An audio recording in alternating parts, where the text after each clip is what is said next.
கட்டி தழுவிய வடுவும் இருப்பதை காணலாம். உடும்பு பிடி என்பார்கள் அல்லவா, இறைவனும் தன் பக்தனை ஒருமுறை பிடித்து கொண்டால் விடமாட்டான் என்பதற்கு இந்த உடும்பு லீலையே சாட்சி. மன்னனின் அறியாமையால் ஏற்பட்ட காயத்தை தழும்பாக ஏற்றுக்கொண்ட அந்த கருணை கடல் இன்றும் பக்தர்களுக்கு அருள்பாலித்து கொண்டிருக்கிறார். அதே தழும்புடன் அன்பிற்கும் உண்டோ அடைக்கும் தாள். மன்னன் ஆயிரக்கணக்கான யானைகளை வைத்து சங்கிலியால் இழுத்த போது ஈசன் அசையவில்லை. ஆனால் மன்னன் கண்ணீர் விட்டு தழுவிய போது அப்படியே குலைந்து போனார்.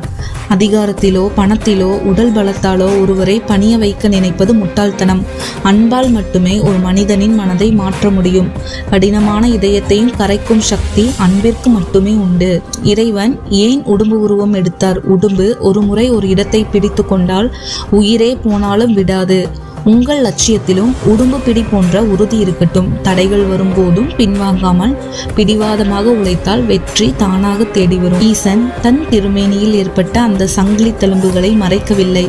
மாறாக அதை தன் பக்தனின் அடையாளமாக இன்றும் தாங்கி நிற்கிறார். வாழ்க்கையில் நமக்கு ஏற்படும் வலிகளும் அவமானங்களும் காயங்களும் நம்மை அசிங்கப்படுத்துவதில்லை. அவை நாம் கடந்து வந்த பாதையின் சாட்சிகள். அந்த வடுக்களை கண்டு வெட்கப்படாமல் அவை உங்களுக்கு கொடுத்த அனுபவத்தை பெருமையாக நினையுங்கள். மன்னன் காடு மேடெல்லாம் அலைந்து தேடியதால் தான் ஈசன் உடும்பு வடிவில் அவனுக்கு காட்சி தந்தார். வாய்ப்புகள் உங்கள் கதவை தட்டாது, நீங்கள் தான் தேடி செல்ல வேண்டும்.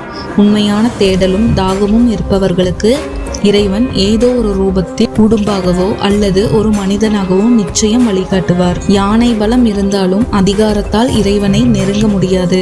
ஆனால் ஒரு துளி கண்ணீரோடு அன்பு இருந்தால் அந்த பரம்பொருளை உடும்பை போல உங்களை இறுக பிடித்து கொள்வார்.